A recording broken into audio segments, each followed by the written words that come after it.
Hello and welcome to the I4 Energy Seminar for Spring 2013. We are very happy to have Janice Lin with us today. I want to also welcome those who are watching via the webcast, as well as those who are watching from the different campuses at Davis, Merced, and Santa Cruz, and for those of you who might be watching this later on via YouTube. I've asked Ron Hoffman to introduce Janice, and without any further ado, I'm going to ask him to come up and give her a nice warm welcome.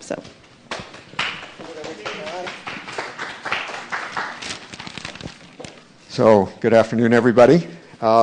It's my real pleasure to introduce Janice, who I've known for over 15 years, and it's been a wonderful association over all of those years. I feel that Janice is both my friend and my colleague. Janice and I got to know each other back in the mid-'90s when Janice was working on a project in China for Generation Ventures, and so was I. And so from that day forth, I've had the joy of knowing Janice. Since that time, Janice has become a recognized thought leader in energy storage and renewables in the electricity sector. And I think today we are honored to have her here to get her thoughts on what's going on with respect to storage. I should tell you that Janice's background includes the starting of companies, so those of you that are entrepreneurial will appreciate Janice's background. She started Strategy Consulting in 2005, which is a strategy consulting company that works in clean energy. In 2009, she started the California Energy Storage Alliance. She co-founded that with her partner. And CESA, as it is known, I believe now has close to 40 members or something in that. How many? 60 members, you see. It's viral.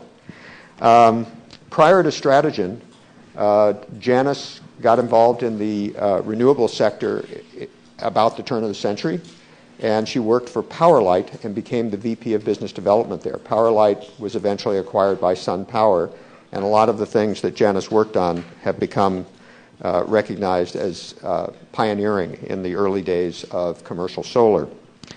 Janice has a BS from Wharton School at the University of Pennsylvania, and she also has an MBA from Stanford Graduate School. We won't hold that against her. Today, Janice will talk about how energy storage is transforming the electric power system. Please join me in welcoming her to UC. Thank you, Ron. Can you guys hear me? It's working. Good afternoon. I'd like to thank Therese and Carl, folks at Citrus and CIE for the opportunity to come and speak to all of you today, and the folks who are in the wider network. It's really a pleasure to do this, and I'm thrilled to be here. So I'm going to start with a story, but stay with me, okay? In 2006, you could not buy dental floss in China, anywhere. Beijing, Shanghai. How do I know this? Because I was on a business trip in China, and I forgot to bring my dental floss. And I looked, and I was a pretty junior analyst working with this venture capital firm. And what are you going to do? There's 5 days on this trip. I got to get some dental floss somewhere. Am I going to ask the partner? No. Bad idea. So I asked the next best person who was available. And that person was Ron Hoffman. And that was actually 17 years ago, not 15 years ago.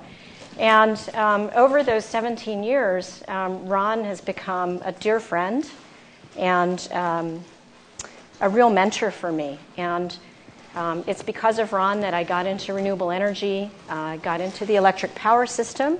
And if it weren't for his patient guidance, answering all my zillions of questions, and really advice all these years, I don't think I would be where I am today.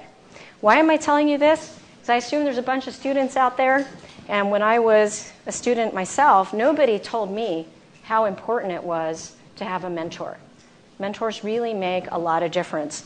So I want to encourage all of you guys to be open to your dental floss moment, because that mentor might show up when you least expect it. And to remember that you have the power to change the world. Today, I truly have my dream job. I work with super smart people. I get to work on the issues I'm deeply passionate about, and I get to change the world. And I believe each and every one of you in this audience has that potential too. And I hope you find your passion. And I hope through, maybe in the next 45 minutes, just maybe, one of your passions will become renewable energy and energy storage. And hopefully you'll see how there's so much opportunity here and how this game changer, this amazing asset class, energy storage, has the potential to change the electric power system and change the world. Okay?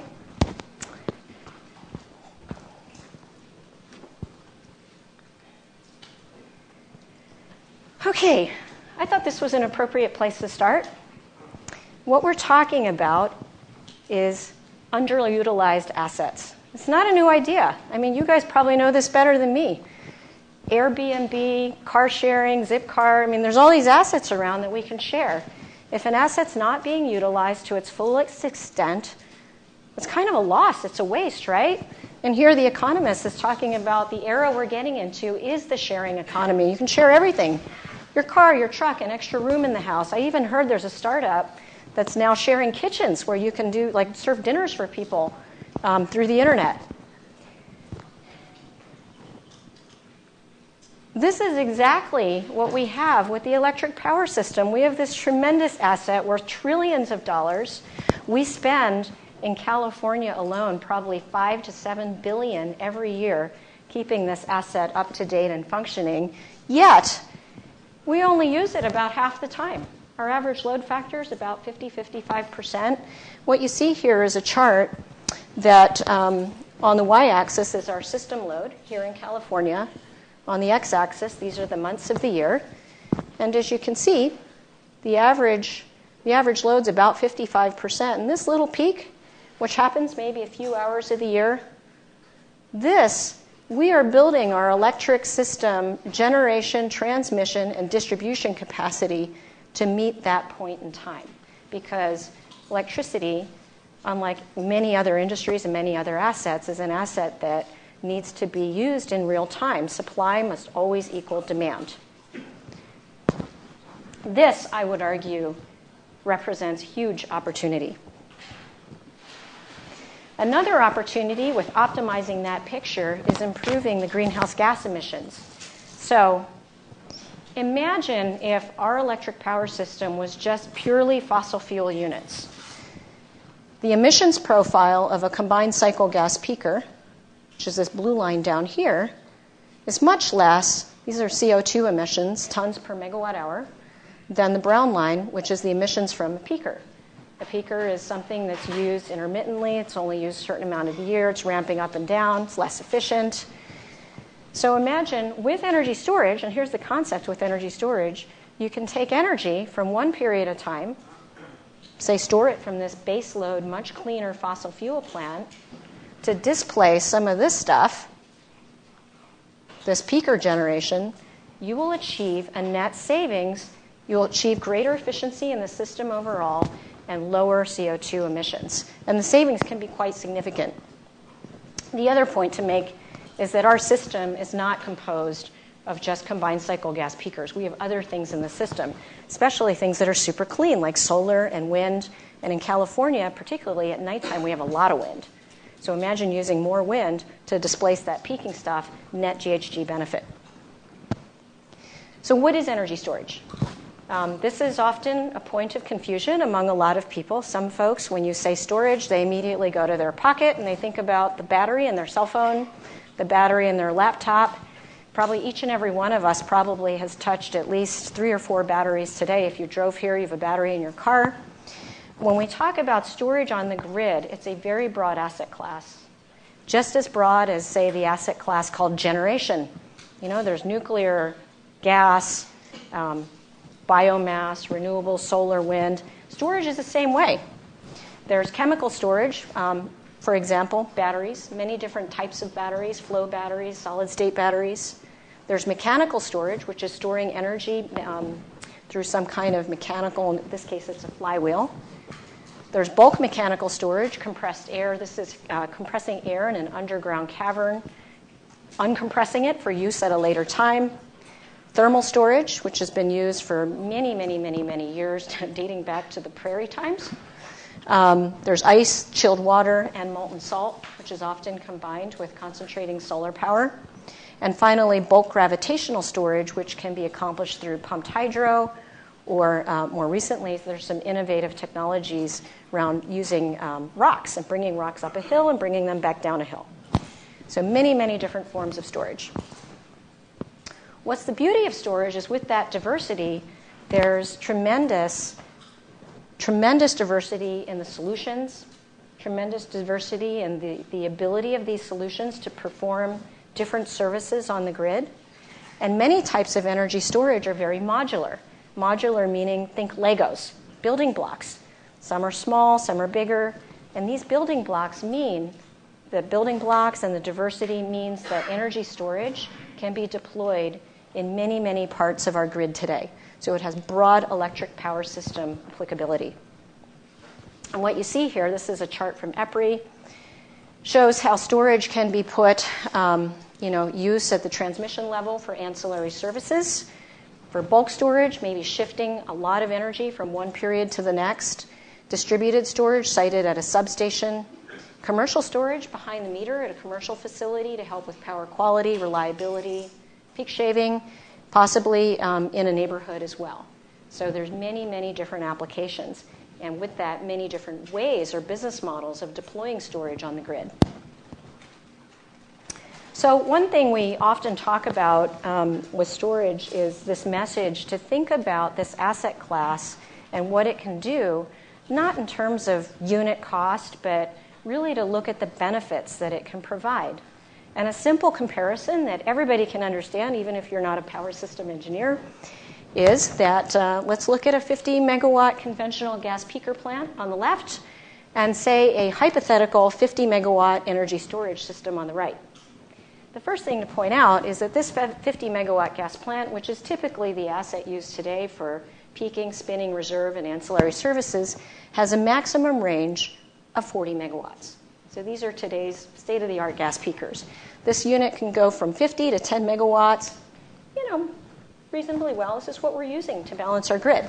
The energy storage device, on the other hand, this 50 megawatts represents 100 megawatts of range. Why? Because it can charge 50 megawatts and it can discharge 50 megawatts. That's 2.5 times the range of service that can be delivered.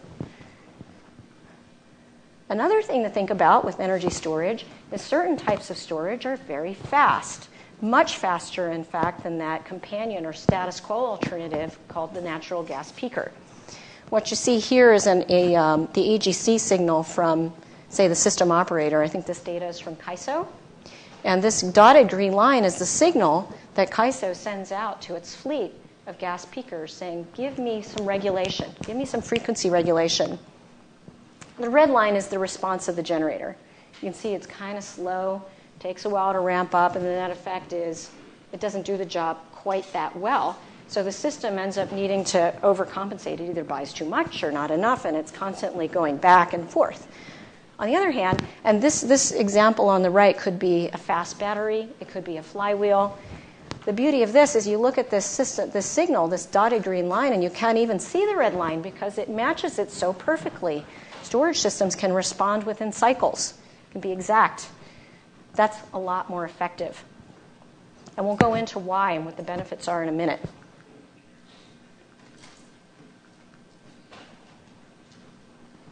Okay, so finally, and this is the final key point that I'd like to impart with you about why is energy storage this amazing new thing.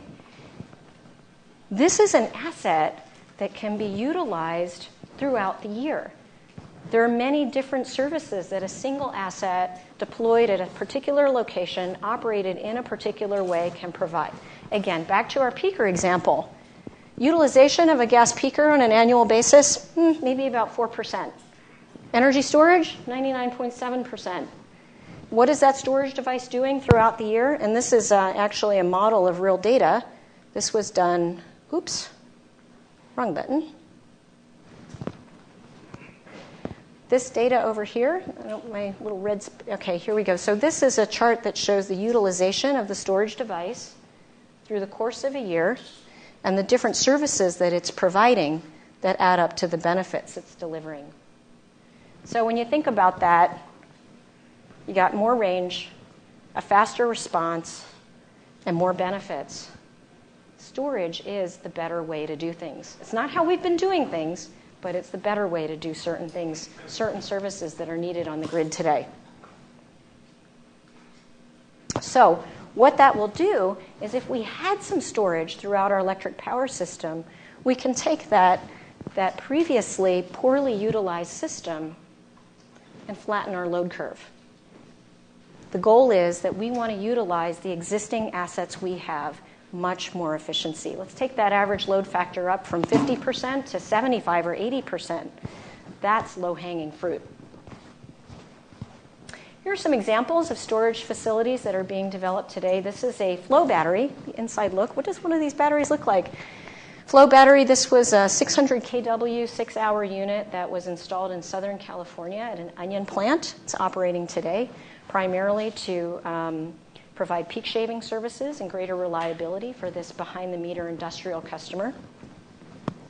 This is a lithium-ion system, battery system. It's a megawatt, 1 hour in duration, installed and operated by Samsung SDI, one of the leading battery manufacturers globally for the power electronics industry, the electronics industry, and they're using this system at their factory to also provide load shifting, capture demand charges. And we would be remiss not to give you an example of bulk storage. This is an example of a closed-loop pumped hydro system installed in Michigan. To give you an idea of the scale, this is 1,872 megawatts. They call it a, I love it.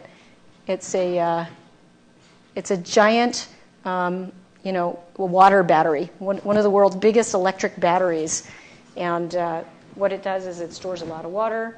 When you need it, you pump it up. When you need that electricity later, you let the water fall through and generate electricity through a turbine.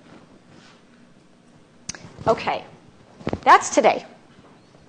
So that's what storage can do today, a framework for why it's powerful, how it can be used in the electric power system, and what storage is.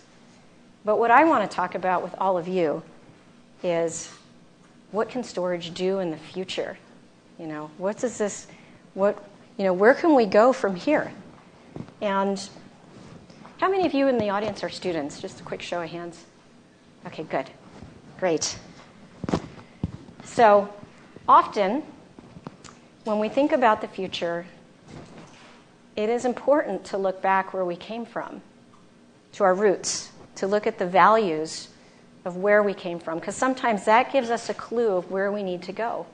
And what better place to look on the future of the electric power system than the father of the electric power system himself, Mr. Thomas Edison. And I quote for you, and this isn't a real quote, about circa 1920. Edison says, and this is in a conversation, I love it, with Henry Ford and Harvey Firestone, right? These are the fathers of the great industrial revolution. And he says, when we learn how to store electricity, we will cease being apes ourselves. Until then, we are tailless orangutans. You see, we should utilize natural forces and thus get all of our power. Sunshine is a form of energy. And the winds and the tides are manifestations of energy. Do we use them? Oh, no. We burn up wood and coal as renters burn up the fence for fuel. We live like squatters, not as if we own the property. I love this part. He says, I hope we don't have to wait until oil and coal run out before we tackle that. So here we are almost a century later. We're still cranking through those oil and coal reserves, but it's not too late, and that's where all of you come in. Even for those of you who don't believe in global warming, there is an economic reason for doing this. Put aside the global warming debate, and that is the cost of renewable energy versus traditional generators is just more cost effective. It's going to be more cost effective. It's getting there. In certain parts of the world, solar energy is the most cost effective form of electricity today. What we have on the left is a comparison. These are instant upfront cost, I believe in $2,009, of a solar PV system single axis tracker. And this bottom line here is the forecasted cost, I believe this is from the Energy Commission, California Energy Commission, of a conventional simple cycle gas turbine. And one of the interesting things you'll notice is that the costs are converging. This doesn't even factor in the fuel cost. So when you think about it, as the capital cost of this comes down, this asset has free fuel. Meanwhile, on the right, this is an actual forecast from NITO, which is the Department of Energy of Japan. I believe the Department of Energy also contributed to this forecast in 2010 that showed, and this is, again, it's an example. It's one type of energy storage. It's lithium ion, which is commonly used for consumer electronics and electric vehicles. And it shows the capital expenditure of a cost of lithium ion per kilowatt hour in 2012 dollars and what's happening by 2020. There's some pretty massive cost reductions.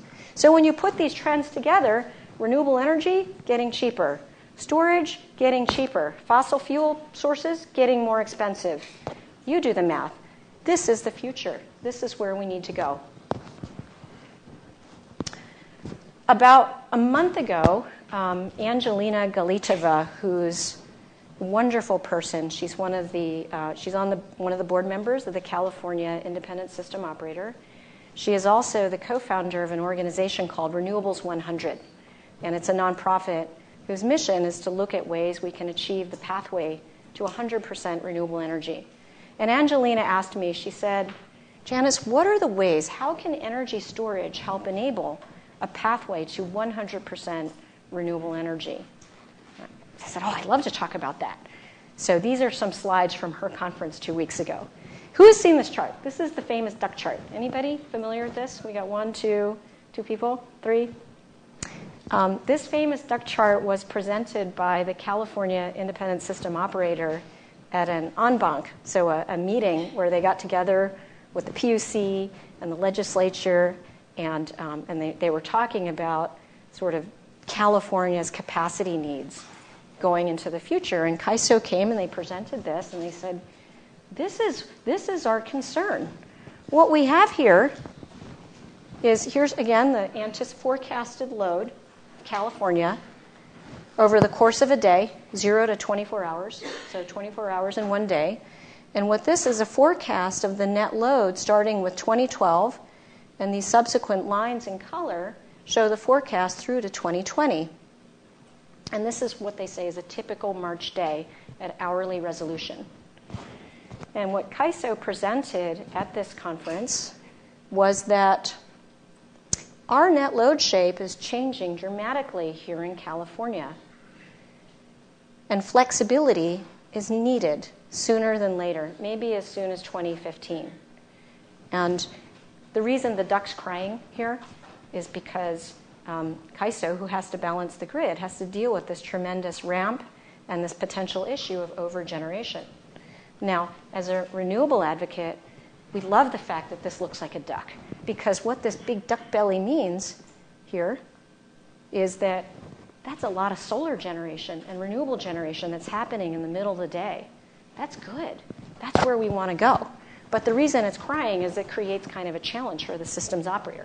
So how can energy storage help California achieve this vision and go even beyond that? Well, the first thing it can do, energy storage deployed throughout the grid can provide a load, can provide a place for all that extra renewable generation to go in the middle of the day. You know what we like to say? We say storage can put that duck on a diet and trim his belly, whoop, move it right up, take that renewable generation and shift it. Move it to when you still need it, when there's still a system peak.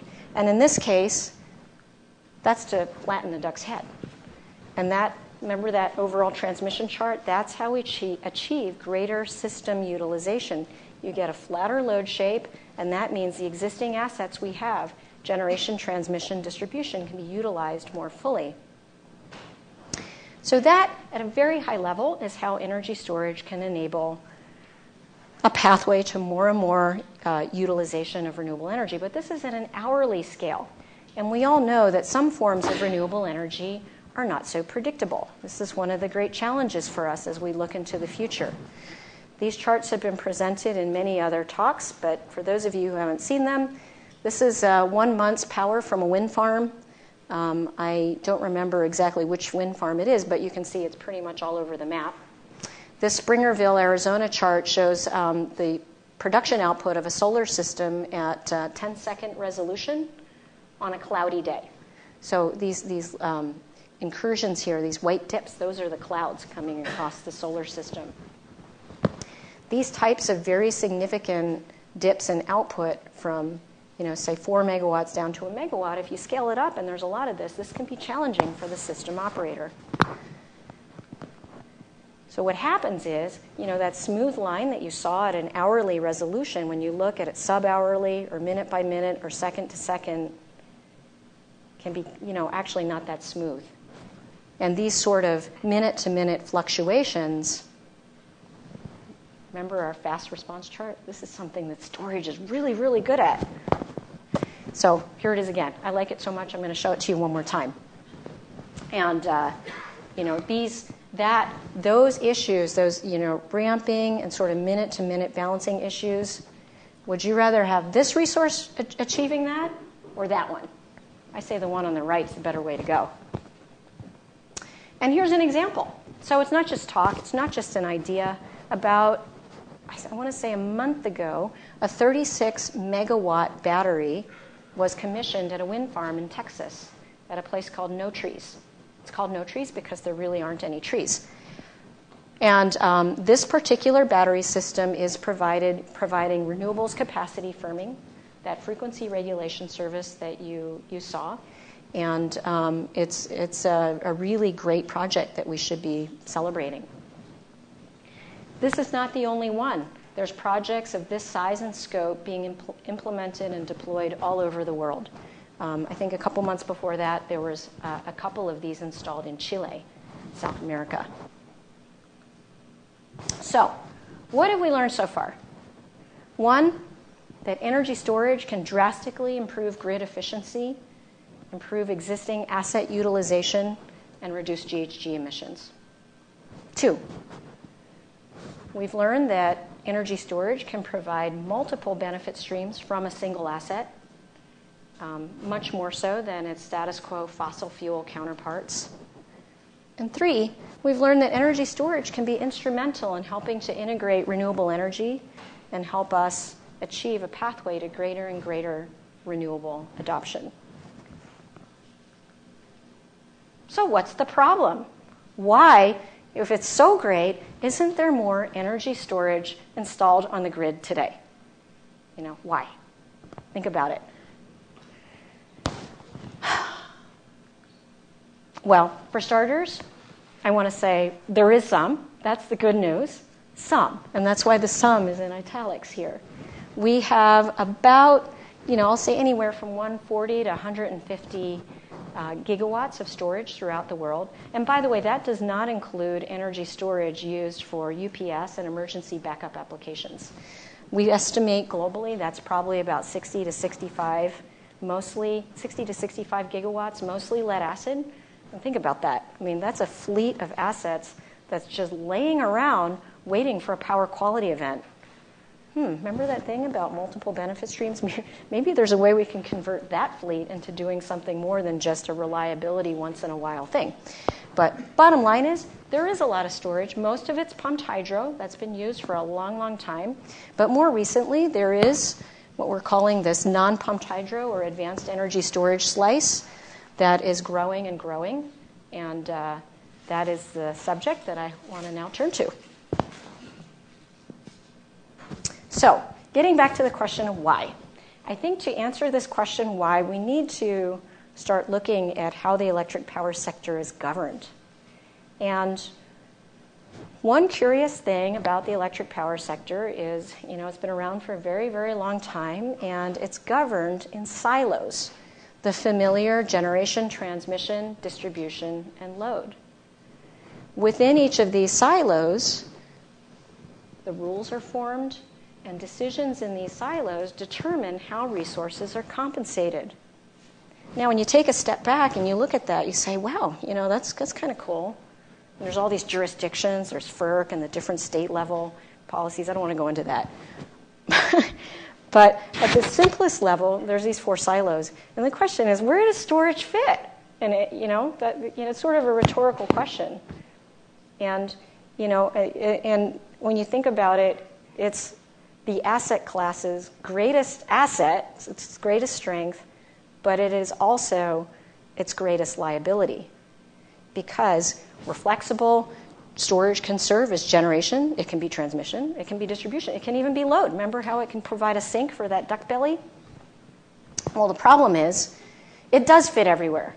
And because it fits everywhere, it doesn't have a home.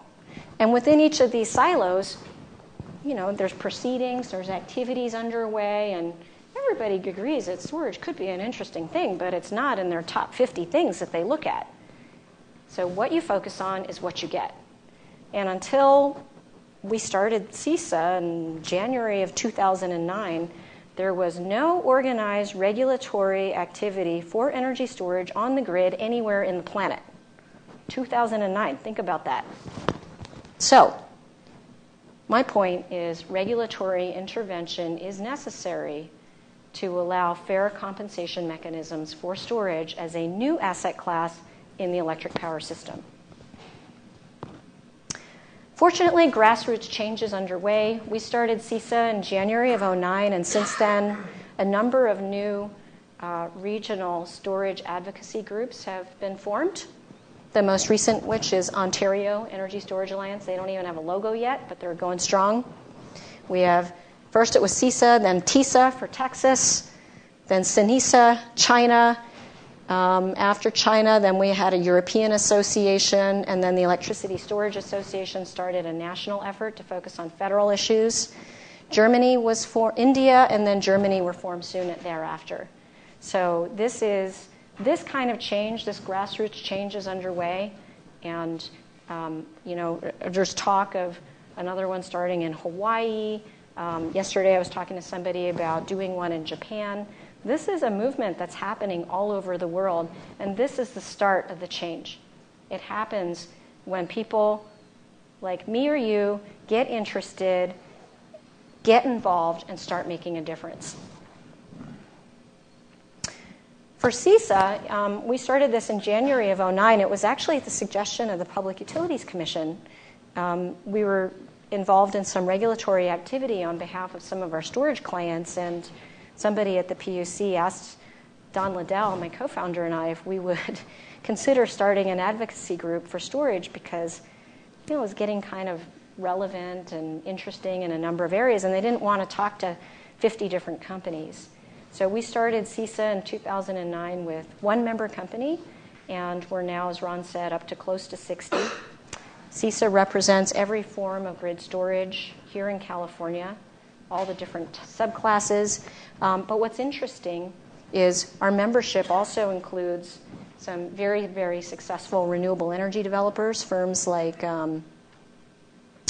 let's see here, NextEra, where are they? Well, can't find them here, but NextEra Energy, Res America's very large wind and solar developers, electrical contractors. What we're trying to do, our mission is to make energy storage a mainstream resource to accelerate the adoption of renewable energy and create a more affordable, cleaner, and reliable electric power system in California. And we're building the coalition and the ecosystem to make that happen. So I'm going to go through in the next series of slides just a quick overview of what's happening on the policy front that's enabling this change. Of course, innovation and technology is always welcome, but the hypothesis and one of the takeaways that I hope all of you will walk out of here taking with you today is that the problem with energy storage is not one of technology. We have a lot of technologies that are commercially viable and being deployed today. The problem is really more of a market design. It's a regulatory problem. And the good news is that's something that we can do something about, and we don't need some huge new invention to make it happen. So the first thing that happened that's pretty significant is an order that came from FERC, I believe in 2010, FERC Order 755, where FERC took a look at that chart I was showing you before for the frequency regulation, and they said, wow, all the balancing authorities all over the country have tariffs.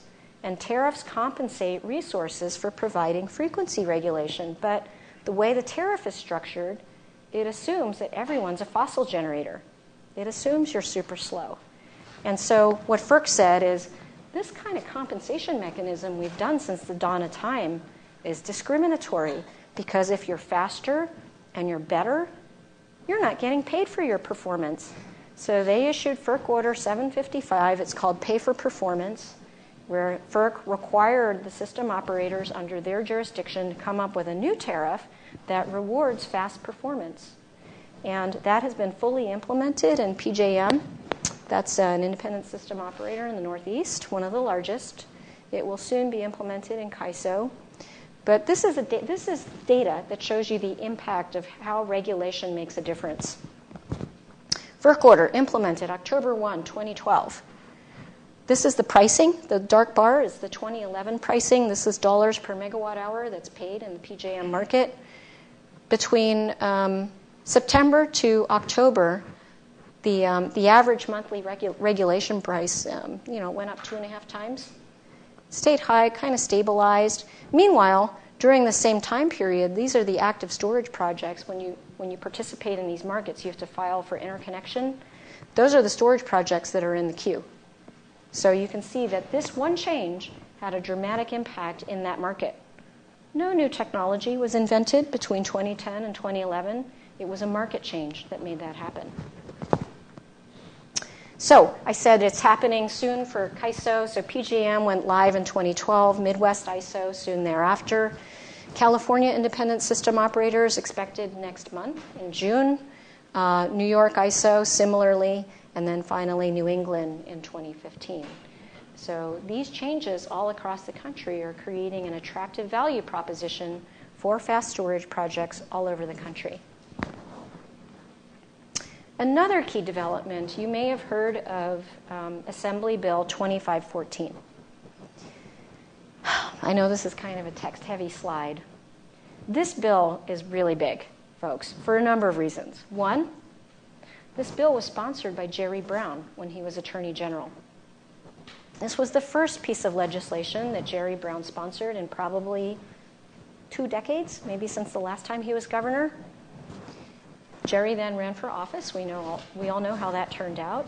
And the bill, authored by Assembly Member Nancy Skinner, we are in her district, was signed into law by Governor Schwarzenegger. So it was truly kind of, when you think about it, a bipartisan thing.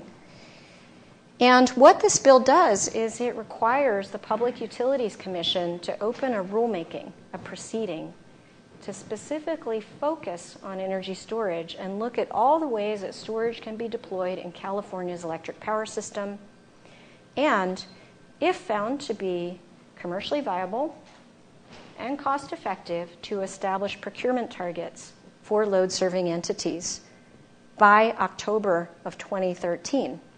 And those procurement targets should be for 2015 and 2020, and for the publicly owned utilities, that would be 2016 and 2021. So it was a pretty massive, all-encompassing bill squarely focused on storage, the first of its kind anywhere in the world. We had the privilege of supporting and helping the Attorney General during this time to see this bill successfully enacted.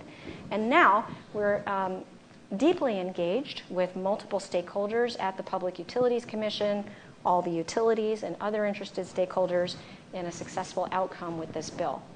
What this bill does is it gives us that focus we need on storage. Storage, when it used to be priority number 49 in the smart grid rulemaking, now has a home where it's priority number 1. And we're making great progress. So one of the things I'd like to share with you from the massive body of work that's coming out of the implementation of this bill is preliminary results on cost effectiveness. Remember earlier we talked about how storage has this amazing ability to perform multiple services from the same assets? Well, the first application we looked at, and I say we, meaning CESA, PUC, and the utilities in close coordination with EPRI, was this application called peaker substitution, or a bulk application. How do we use peaker, and how do we use storage in lieu of that peaker that we looked at before?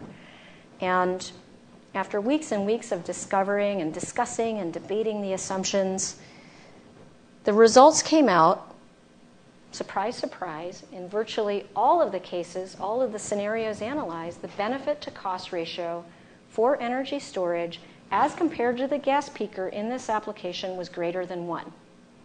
The peaker, by the way, its base case was a 0.85.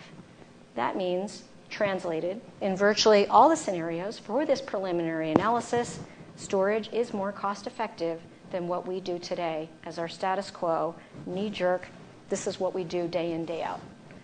This, I would argue, is huge.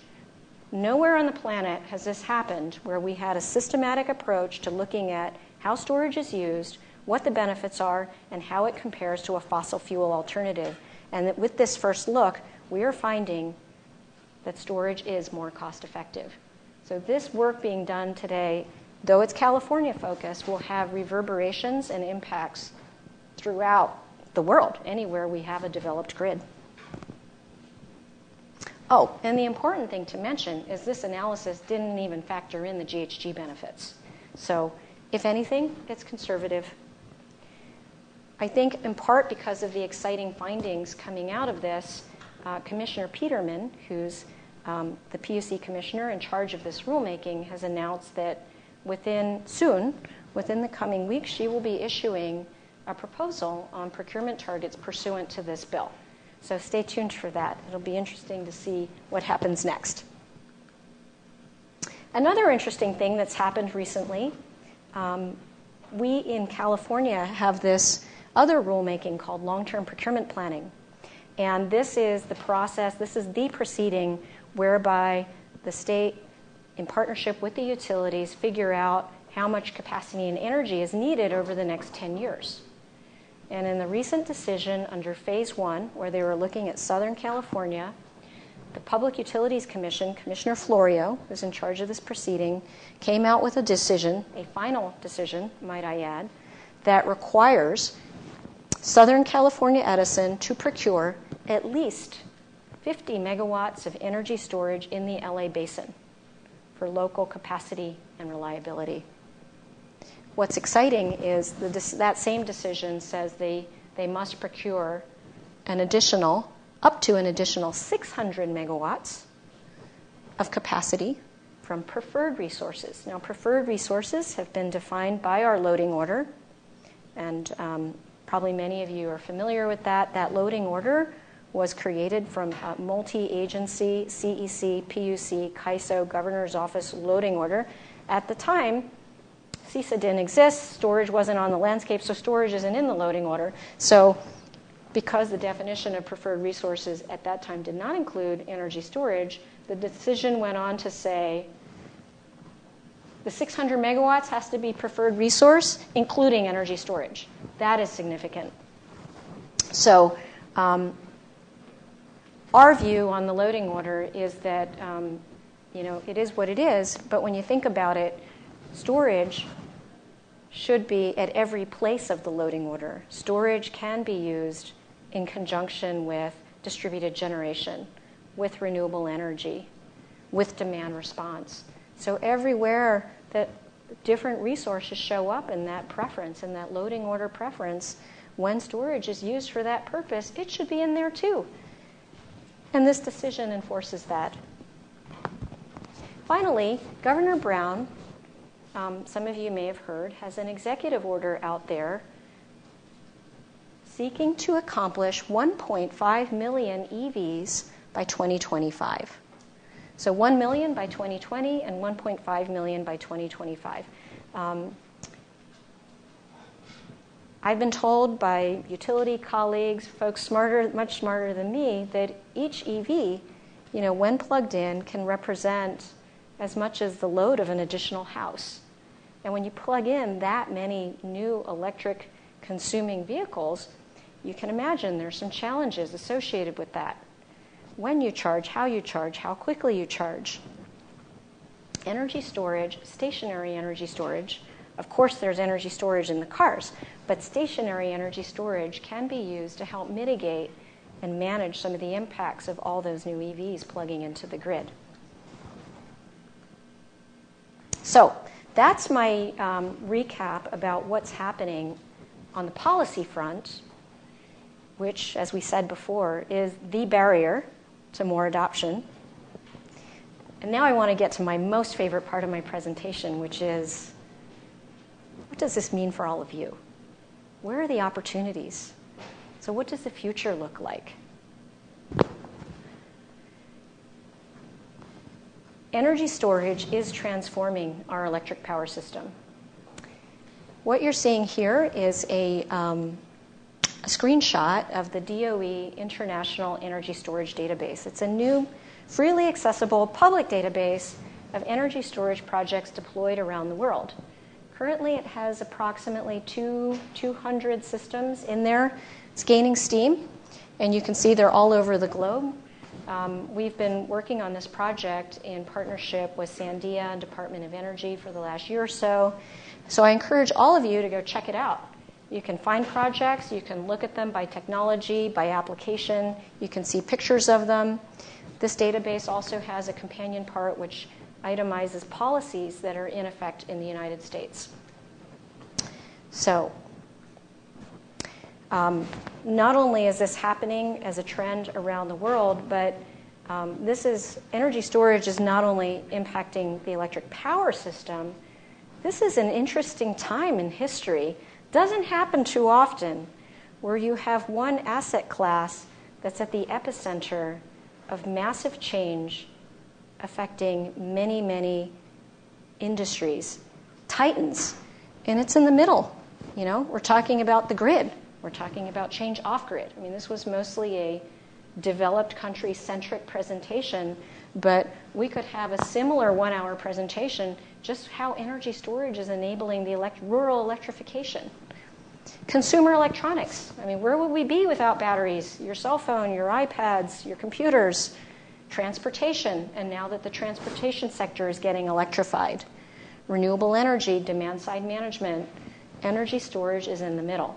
And when you see such tectonic changes happening in so many very big industries, it's not too much of a leap to realize that there's going to be huge opportunity for all of you startup entrepreneur types and students.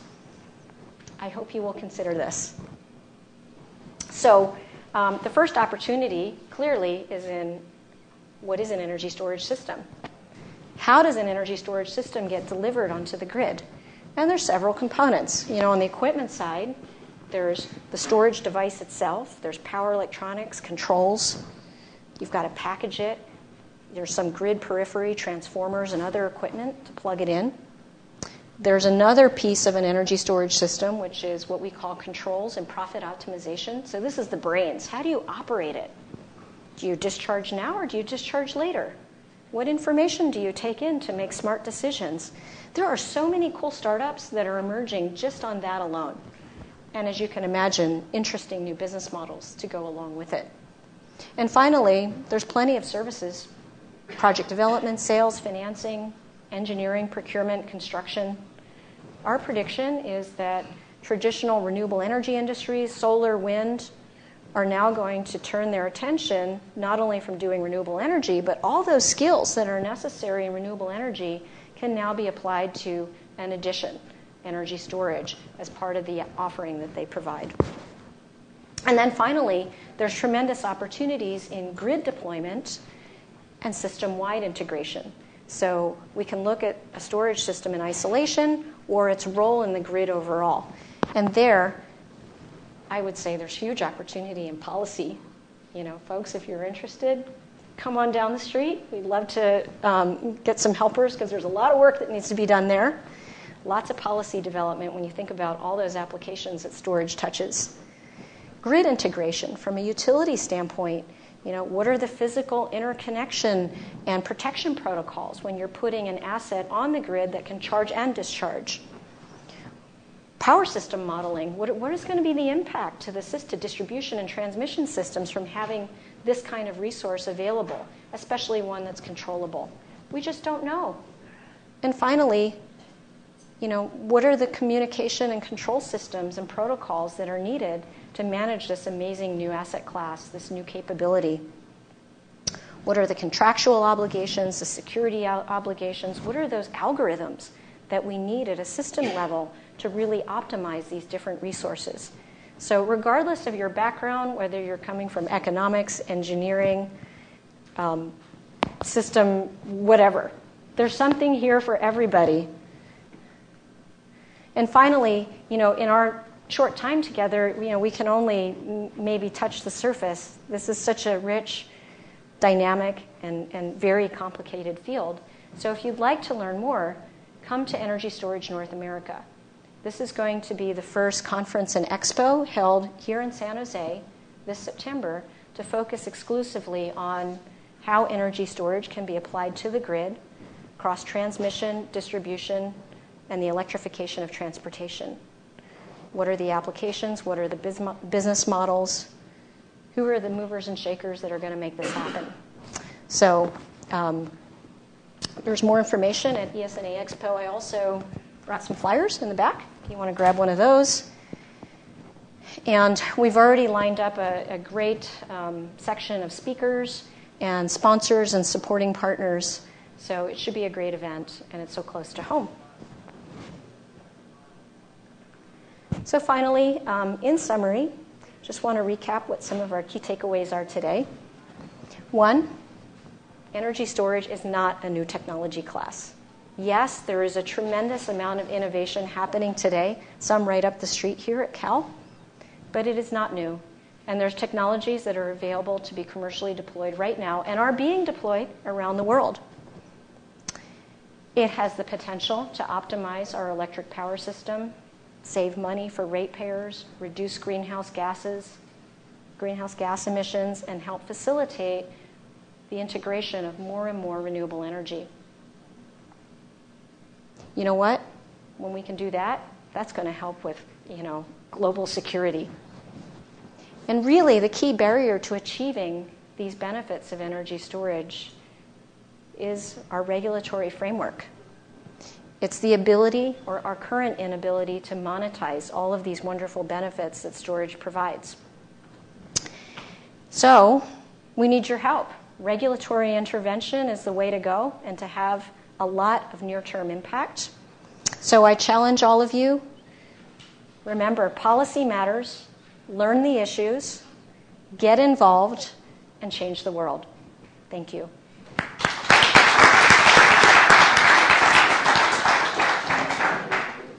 I realize that we've gone a little bit over time, so those of you that need to leave, please feel free to do so. Janice is available to answer questions, so for those of you who have questions.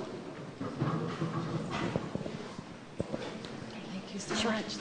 Okay, go ahead. Hi. Yes. I had a question about your cost-effectiveness studies that you showed for Sure. the storage versus the peaking plants. Is that in light of the new regulatory changes in the pay for performance, or was that before that? They modeled a couple of cases. So they modeled no pay for performance and with pay for performance. And pay for performance does make a big difference, though it's not required in all of the cases. I guess my question is, conventional wisdom dictates that they will, if there's a cheaper way to do it, that they will find a way. So why aren't they implementing storage if it is cheaper than the peaking plants? Oh, yes. So, that's a multifaceted answer. Okay, so take frequency regulation, for example. Until about a year ago, it wasn't even possible for storage to talk to CESA, the California Independent System Operator's software, because their software wasn't set up to deal with a resource that could charge and discharge. So we needed to intervene, and CESA implemented something called regulation energy management. They had to change their software so an asset that has this discharge capability could even talk to it. That's an example of a fundamental change that needed to happen before you could even participate. Secondly, on the procurement, like through the PUC, how energy and capacity is procured today is typically through the LTPP process, and the utilities each have their own procurement process. They call it an RFO, a request for offer. One of the things we did as part of the LTPP proceeding at the PUC was we took one as an example and went through it. And if you read through the RFP, no storage developer in their right mind would ever even bid, because it's clearly, there is no clear pathway to having a different type of resource provide a bid. It's so squarely meant for fossil resources. So what we are dealing with is changing status quo. We're changing behavior, we're changing software, we're changing procurement methodologies, we're changing, pretty much everything. So these are the things that need to happen. And that cost effectiveness looked at the system benefits that storage device can provide, and it tried to stick to the ones that are monetized today. You'll notice there was a benefit not even on there called capacity. There is a capacity value. It wasn't even on there because we don't have a capacity market for storage. So I hope that answered your question.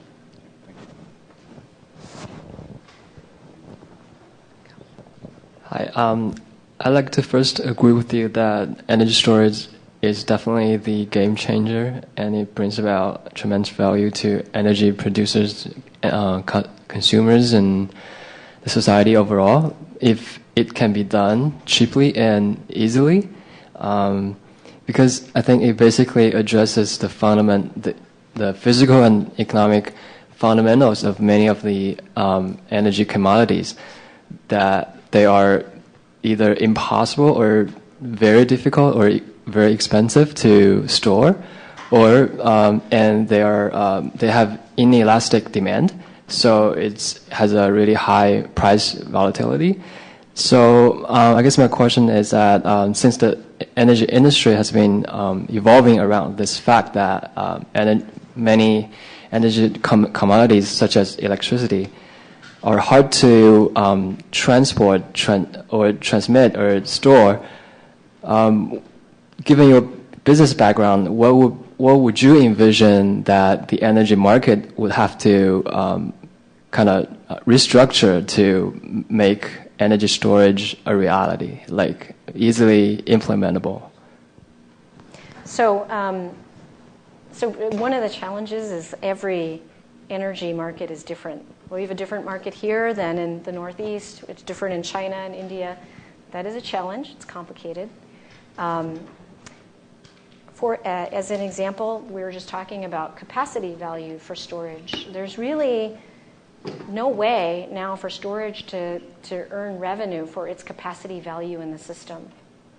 Some of the ways, and this requires grassroots intervention through resource adequacy and long-term procurement planning, we have been advocating that not only can storage participate in this, but that some of the requirements be changed. Like historically in California, for resource adequacy, it was a minimum of a 4-hour duration. It's a 4-hour window, and it's only a year ahead. It's a contract a year ahead.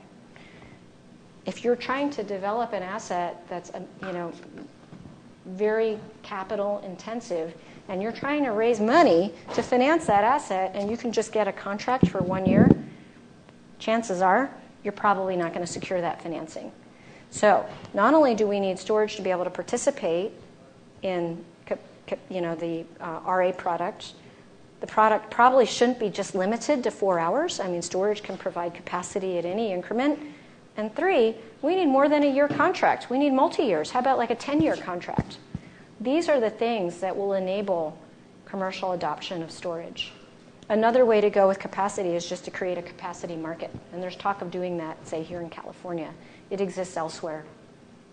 But the bottom line is we need to develop market structures where you can, developers and investors can secure a bankable cash flow for their investment in this asset. That's the name of the game.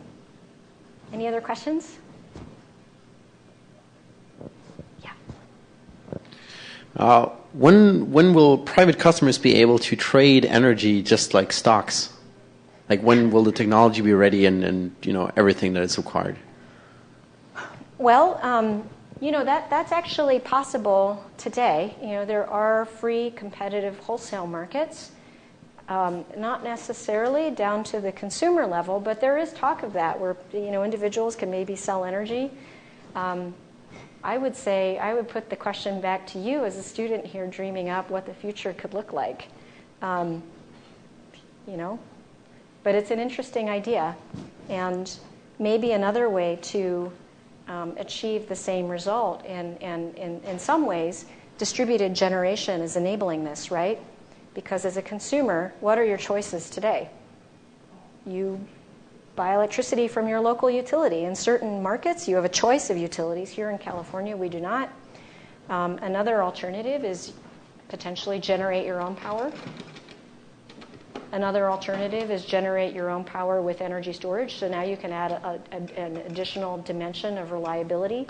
So there are choices, and I do believe that as we make progress, that it will fundamentally change the competitive landscape for how people, where and how they procure their energy and energy reliability needs.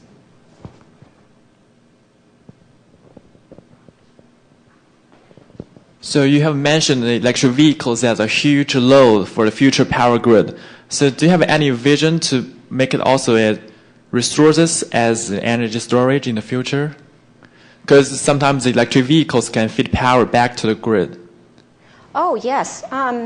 So they call that, is your question about V2G? Can these electric vehicles provide services to the grid? In fact, there's some very successful demonstrations for that happening right now. I believe there's one with Energy and EV Grid and University of Delaware, where electric vehicles are actually providing frequency regulation services into the PJM marketplace and getting paid. There's, I believe, at least one or two other demos of that here in California. I think the fundamental challenge with that is overcoming the battery warranty for the car. But I can tell you, as the car industry and the OEMs become more involved in the electric power sector, who knows what could happen? I mean, right now there's this range anxiety issue and making sure the battery works, but this is an example where we may see tectonic shifts. Like, could it be that a car manufacturer is going to come in because they're going to be in touch with their energy storage system in that car? Could it be possible that a car manufacturer could retain ownership of that battery, use it for other services, interact with you as a consumer to let you use that for transportation, but maybe when that battery is not being used to power your car, use it for other things? I can see how that could happen. Absolutely. We're going to cover that in Energy Storage North America. Any final questions? Maybe one more? Okay, let's give Janice a Okay. final Thank you. applause. Thank you.